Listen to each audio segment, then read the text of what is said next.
Looking for easy ways to use your blending brushes?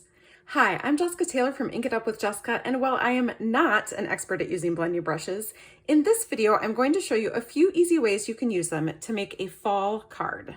The first way is that you can use them to add color to your black and white patterned papers. I'm starting with a 2 3/4 inch by 3.5 inch piece of leaf paper from Stampin' Up's Rustic Harvest Pack, and I'm going to quickly add color to it using 3 different colors of ink and my blending brush. So I always like to start with the lightest color, which in this case is my crushed curry. So I'm just going to tap my blending brush right on the ink pad and then start rubbing it over my paper. As far as tips go, I guess I keep my index finger on the top of it to put pressure down, and you'll want to put a piece of paper or some kind of surface that's easy to clean underneath, because you will get ink on it if you want to go off the edges. Then I'm going to move to my pumpkin pie. You can clean your brush in between, or you can use different brushes for different colors. I feel like these 3 colors are close enough in the same family color that I'm okay just dipping my blending brush back into them. So I'm gonna just add the pumpkin pie to different areas to kind of highlight edges of different leaves. And you can add as much as you want to make it as bright as you want. Just remember that it's always easier to add more color than to take color away. All right, I think that looks pretty good. So then I'm gonna move on to my Cajun Craze.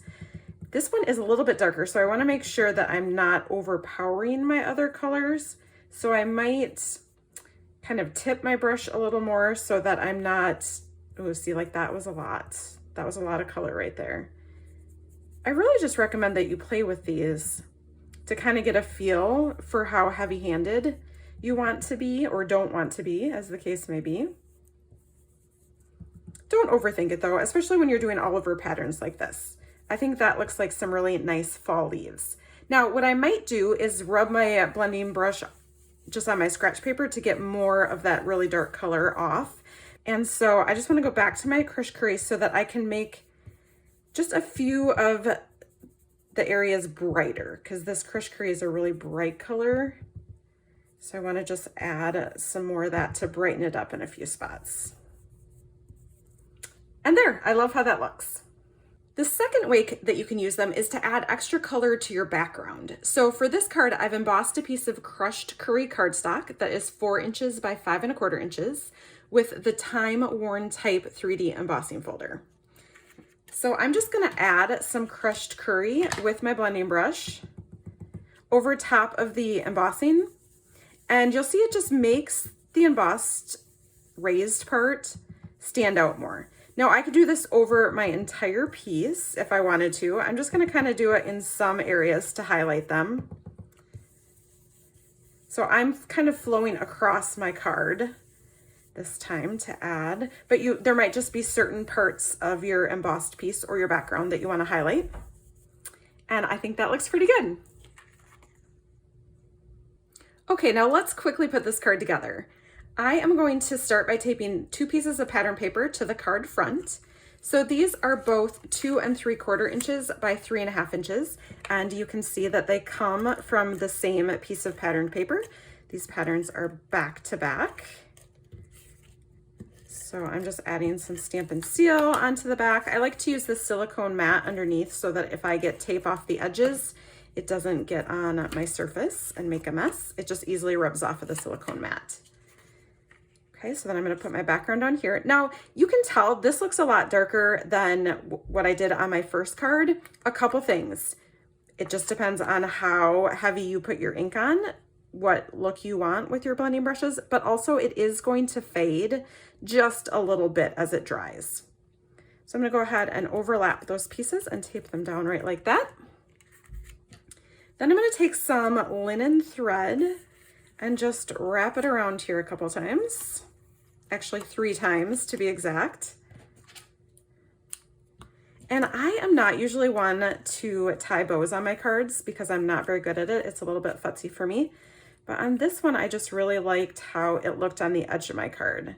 So we'll see if I can do this on video for you. Basically, I just start by tying the ends in a knot, and I want this to be right on the edge of this piece of cardstock. And then loop this around, trying to keep it so my bow is relatively on the short side. I don't want a really long one. But then you can just kind of pull the ends to adjust it.